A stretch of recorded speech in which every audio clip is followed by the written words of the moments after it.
Bonsoir et bienvenue dans la vidéo de débriefing du jour. Donc nous sommes le 20 février donc pour le système Full King sur le Dow Jones 100 ticks. Alors nous allons commencer ici par la première alerte qui est une alerte ici du King TT donc pour le module scalping. Donc parfaite alerte sur le bas de la bande, enfin de l'enveloppe long terme ici en noir, et nous sommes en zone de range long terme. Donc celle-ci pouvait se prendre, donc l'entrée était donnée ici, et l'objectif est bien entendu donc la bande opposée, ici la bande de court terme, pardon, l'enveloppe court terme rouge et verte. Je vais d'ailleurs une fois la mettre en un peu plus épais, donc c'est ce que moi j'appelle plateau haut et plateau bas. Voilà, comme ça vous voyez clairement où elle se situe. Alors, celle-ci, alors elle n'est pas donnée en zone de range, donc on se réfère à la tendance précédente. Donc vous voyez ici c'était neutre, donc c'était même baissier ici pendant la nuit, puis on était neutre et puis on est reparti à la hausse. Donc ici, comme on a eu une longue phase de neutralité, une reprise à la hausse, et puis qu'on repart dans une neutralité, eh bien on considère ici simplement le ressaut haussier comme tendance principale. Donc c'est celle que je considère dans le débriefing. Après, quand vous êtes en live sur ce type de tendance et que vous hésitez un peu, bien vous n'êtes pas obligé, bien entendu, de prendre toutes les alertes qui respectent les règles, hein. Vous prenez celles pour lesquelles vous avez en plus vous-même, on va dire, des éléments probants. Donc par exemple ici, voilà, vous aviez une impulsion baissière, vous aviez une première correction, donc un A, un B, et là, tout simplement, c'était quasi une zone de double bottom, où vous pouviez travailler donc une jambe de hausse corrective, donc une jambe C, donc une correction classique en A, B et C. Et donc ici, si vous le preniez, eh bien l'objectif était atteint de justesse. Ensuite, vous aviez ici une nouvelle alerte, donc là c'est de nouveau double bottom. Donc si vous la preniez, celle-ci était un peu plus difficile à gérer parce qu'on part directement dans le négatif, enfin directement, donc on a un ressaut dans le négatif et ensuite on vient toucher notre objectif. Pareil ici, vous aviez une seconde alerte que vous pouviez éventuellement prendre et cumuler ou pas, ça c'est à vous de voir si vous avez envie de cumuler les positions. Donc quand vous êtes au début, je conseille de ne pas le faire. Prenez votre temps. Une fois que vous êtes en position, tout simplement laissez faire la position dans laquelle vous êtes. Maintenant, une fois que vous aurez un peu plus de capital, pour ceux qui démarrent avec un petit capital, attendez que vous ayez un peu plus de capital et vous pourrez éventuellement de temps à autre renforcer une position comme ici. Ensuite, on a un setup de divergence qui s'est mis en place ici. Il y a même une divergence dans ce cas-ci à 3 points, puisque vous voyez que la divergence continue entre ce point bas là et ce point bas là. Donc vous avez une divergence sur un temps un peu plus long et une divergence de fin ici. D'impulsion baissière, donc qui vous conforte en fait dans la prise de position à cet endroit là. Donc c'est assez laborieux. Vous voyez que voilà, on fait des zigzags dans ce type de structure. Voilà, ici vous tracez votre canal, vous avez un break du canal. Faut pas hésiter en plus ici on a frôlé l'objectif, soit vous avez pris déjà votre TP à proximité, si vous attendiez par exemple le retour sur la bande opposée, donc le setup 2, eh bien voilà, quand vous sortez de ce canal là, n'hésitez pas à sortir soit en léger gain ou ABE. Donc ici on a fait plus ou moins 5 points. Donc on fait le refus de cette, vous la voyez plus là parce que j'ai foncé un peu le trait, mais il y a une zone de survente qui commençait à se créer. Donc vous avez eu ici une zone de consolidation donc, qui s'est faite sous forme de canal et on l'a breaké. On vient recréer ici une nouvelle zone de survente et là une nouvelle divergence apparaît. Donc ici à nouveau, tout simplement vous pouviez prendre la divergence à la cassure franche de l'oblique baissière. Ici, de nouveau, on a une petite hausse, puis on vient faire un double bottom. On a souvent cette pattern qui se crée au niveau des divergences. Donc on a une tentative, une baisse, et puis une validation du double bottom ou d'une tasse avec anse. Parfois le reflux est un peu plus petit. Vous avez quasi donc une divergence en 3 points, donc à quelques ticks près ici on fait un nouveau plus bas. Par contre vous voyez que l'indicateur de momentum lui est vraiment, vraiment bien en hausse. Donc là c'est une indication, surtout quand on vient le faire ici dans une zone de survente qui se met à plat, j'ai envie de dire. Vous avez souvent ce type de figure qui fonctionne assez bien. D'ailleurs ici on va chercher de justesse l'objectif 1. Après, moi j'ai considéré qu'on était sorti à BE. Pourquoi? Parce que voilà, on est un peu. Enfin, si vous traciez votre canal. Hop, votre canal ici, vous sortez là. Bon, après c'est le même principe que celui-là, hein. Vous pouviez sortir là, mais celle-ci, voilà, c'était pour vous montrer que même ici on était relativement proche de l'entrée, donc ça se justifiait plus. Ici, prendre sa position là, c'était entre guillemets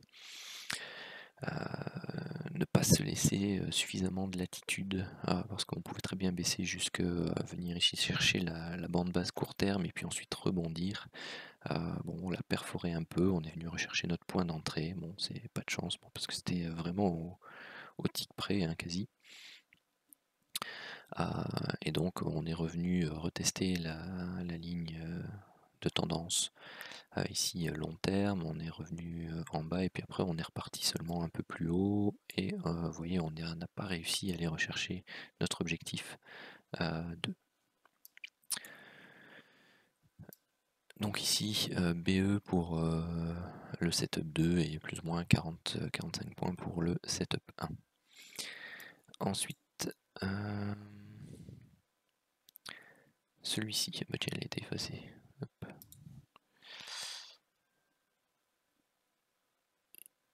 Bon, il est limite, hein, vous voyez, je l'avais mis tout à l'heure. Pourquoi?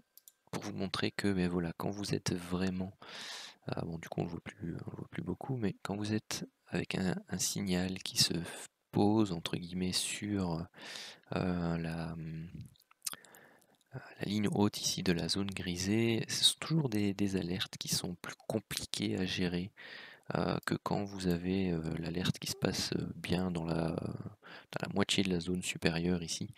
Parce que pour rappel, ici on est en zone de range, et donc on prend position dans la partie supérieure, donc entre la bande haute de l'enveloppe long terme ici en noir et la bande haute de l'enveloppe grisée. Donc on prend les alertes de vente. Maintenant, de préférence, elles sont toujours plus efficaces. En tout cas, la probabilité de réussite est toujours plus intéressante lorsque vous vous trouvez ici en zone haute. Pourquoi? Parce que vous pouvez avoir une alerte qui va vous permettre d'aller rechercher ici cette zone-là avant d'avoir un rebond qui repart à la hausse. Tandis qu'ici, voilà, c'est toujours très court. Vous venez rechercher la ligne ici en point noir, par exemple dans ce cas-ci, la ligne en point noir de la tendance court terme, et puis vous repartez à la hausse, puis seulement vous revenez baisser, et là en fait vous touchez votre objectif ABE. Donc celui-là il est BE. Ici vous aviez une divergence qui n'était pas valide. Pourquoi? Eh bien tout simplement parce qu'on n'a pas donc la ligne de tendance à considérer c'est celle-ci, mais on ne l'a pas breaké, on est reparti à la hausse, et puis seulement on est venu casser, donc on a fait des points de momentum plus haut ici.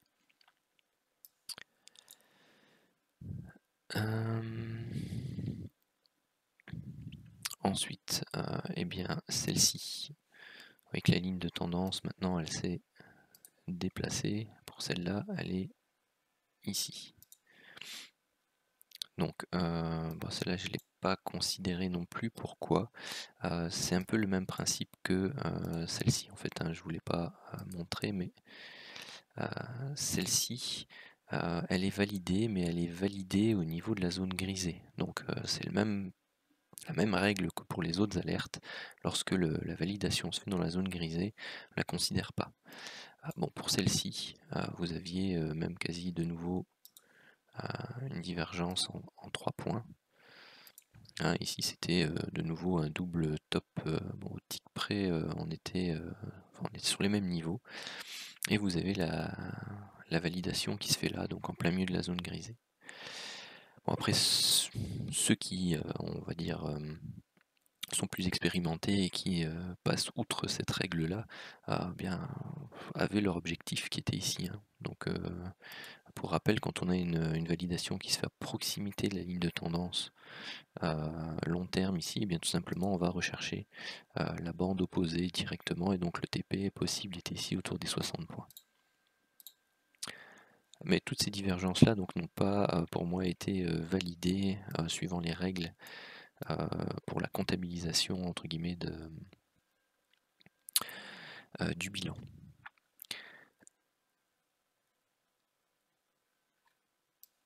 Alors celle-ci, vous voyez c'est pareil en fait, hein, que celle-là. Vous voyez que, d'ailleurs je vais la comptabiliser comme mauvaise, hein.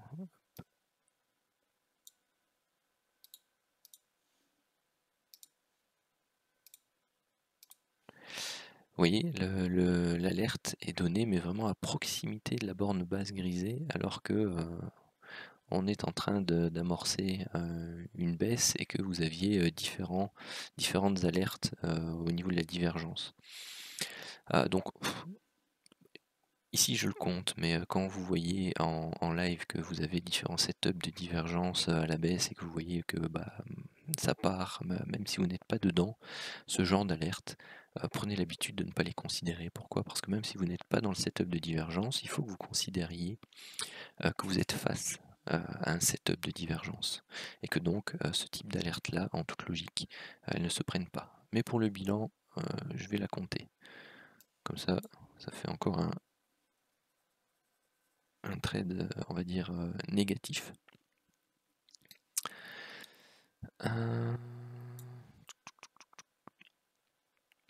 Donc ici, je vais vous le mettre aussi, mais c'est pour le débrief et les cas pratiques. Vous aviez ici une petite divergence à ce niveau-là, mais vous voyez qu'elle n'a pas été validée parce que vous aviez à la base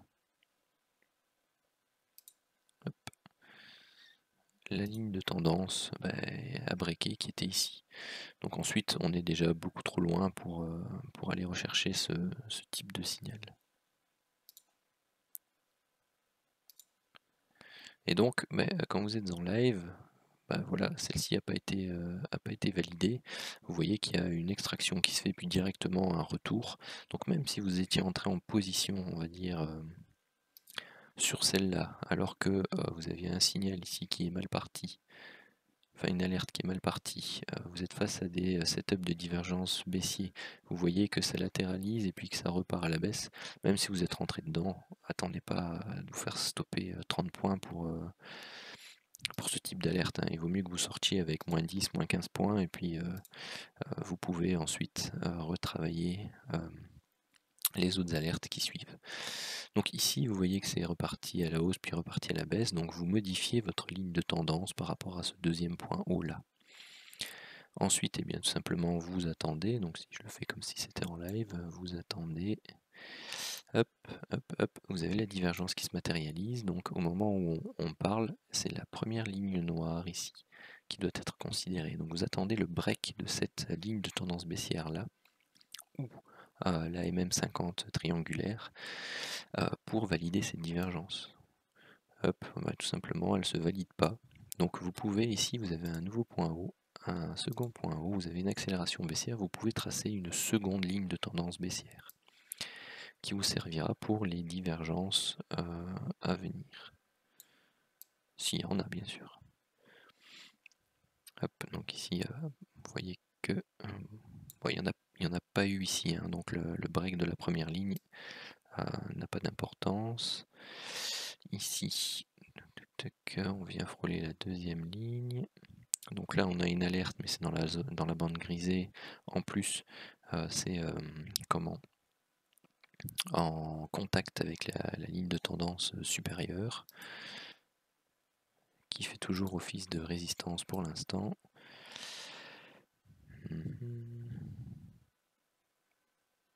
Donc là, on vient la travailler, ça reflue toujours.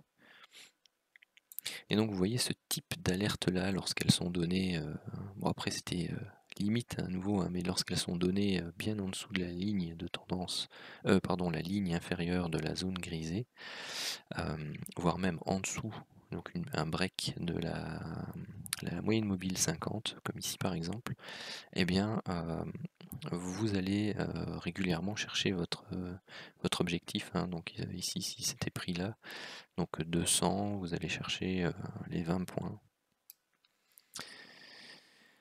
Ensuite, une divergence qui se matérialise sur l'indicateur. Le reflux toujours. Le reflux, donc les divergences ne passent pas. La ligne de tendance, vous voyez, elle reste valable sur toute la baisse.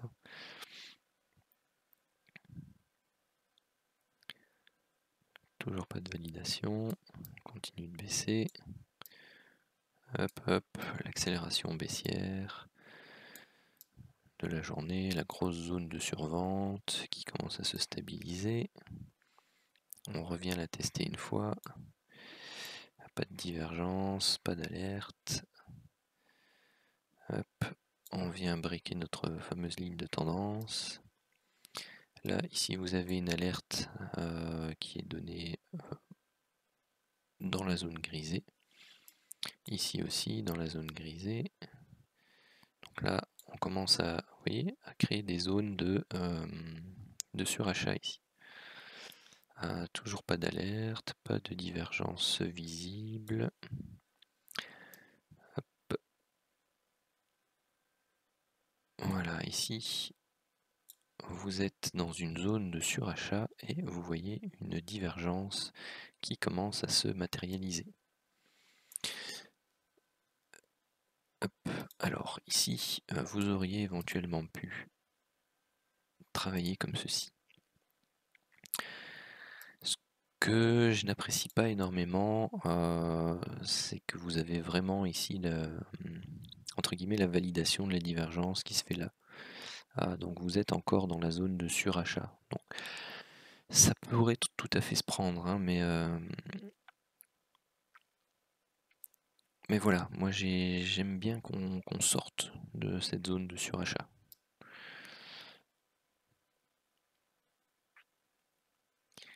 Donc là, moi je l'ai considéré là parce qu'on a briqué là, on est loin aussi de la ligne de la moyenne mobile à 50 périodes. Vous voyez, enfin vous auriez pu la prendre ici ou à la sortie. En fait, j'aurais dû le comptabiliser ici à la sortie parce que c'est ça pour moi qui donne le top dans ce cas-ci. Donc voilà, après vous avez ensuite le break qui confirme de la ligne de tendance ici, un peu plus long, vous avez le break de la moyenne mobile 50 périodes, et vous allez rechercher de toute manière quand même, donc on le voit plus ici, mais c'est 30 points. Donc si vous l'aviez pris un peu plus tôt, vous auriez été rechercher 60 points. Si on l'avait pris ici, vous seriez allé chercher plus ou moins 50 points au lieu de 30. Donc moi j'ai considéré 30 dans les statistiques et j'ai considéré une sortie suite au break donc de cette ligne de tendance pour le setup 2. Pourquoi parce que vous avez aussi un setup de divergence qui se met en place. Donc c'est plutôt celui-là, hein. Celui-là c'est un peu trop loin à mon goût. C'est plus celui-là.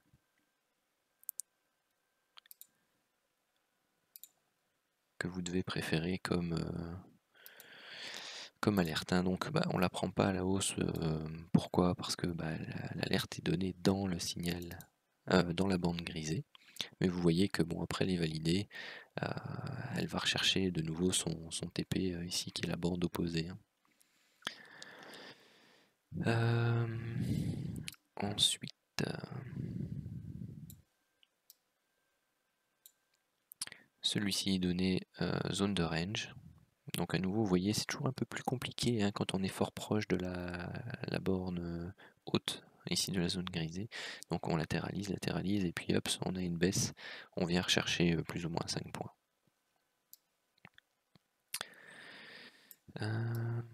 Ensuite, celui-ci, vous voyez que là, on a latéralisé un fort moment déjà, hein. Donc là, pour moi, la tendance est redevenue neutre en fait. Vous voyez, c'est quand vous avez vraiment un long plat comme ça, eh bien c'est que la phase de tendance baissière qui était précédente n'est plus à considérer parce que voilà, on est devenu neutre. Donc dans ces cas-là, quand on n'est pas en zone de range, eh bien ce type d'alerte là, on ne les considère plus. Ensuite, donc ça crée des zones de surachat, on a une alerte à la divergence baissière. Alors je l'ai considérée perdante, pourquoi? Parce que ici, vous pouviez tracer entre guillemets votre canal qui était fortement pentu et vous aviez le break à ce niveau-là. Donc voilà. À nouveau, vous voyez, hein, ce que je vous disais tout à l'heure, moi je préfère que l'on sorte de la zone de surachat. Vous voyez, ici c'est un exemple où voilà, si vous le prenez trop tôt, vous faites avoir moins 30 points. Ensuite, eh bien, celle qui était intéressante, c'était celle qui était un peu plus tardive.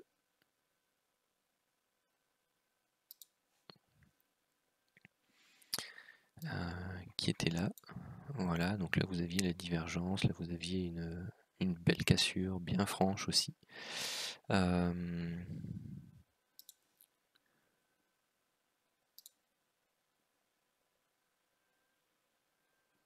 dirait que ça a bougé. Hop. Voilà.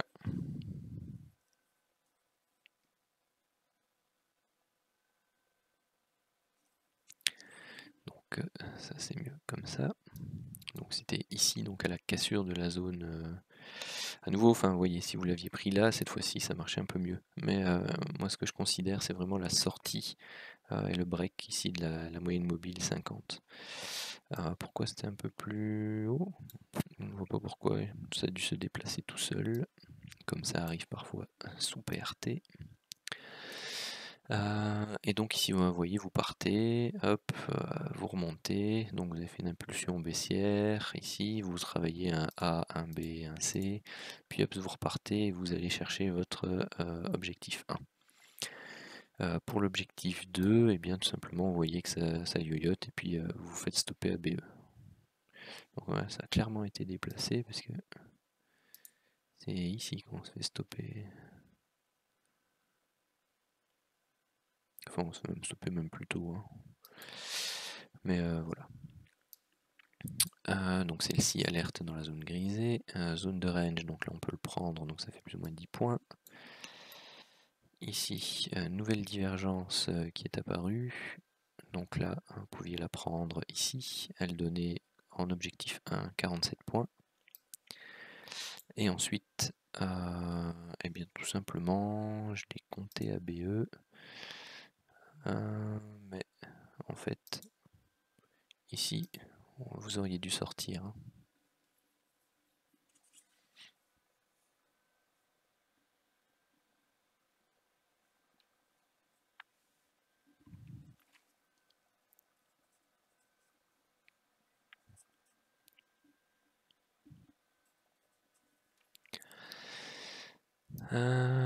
Ensuite, ici, alerte zone de range. Ah oui, c'est quelle heure déjà? Parce que j'ai commencé la vidéo avant 21h30, donc hop, notre limite est ici. Donc celle-ci, c'est la dernière que l'on pouvait prendre, donc elle nous emmène pas au stop.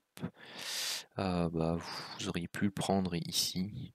Bon, si vous le laissiez courir, c'était là, donc bah, c'est plus ou moins, on va dire 10 points, on va faire la moyenne.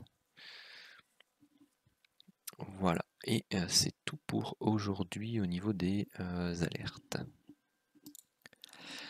Alors, ce qui donne ici au niveau des résultats, donc un bilan de 180 points pour le setup 1 avec 12 trades gagnants, 2 trades perdants, 2 trades ABE et 70 points pour le setup 2, donc on a eu beaucoup plus de sorties ABE. Tout simplement, ce qui donne un bilan de 2030 points pour le setup 1 et 2550 pour le setup 2. Et donc l'évolution de nos petites courbes, donc pour rappel ici la courbe orange c'est le setup 1 et la courbe bleue c'est le setup 2.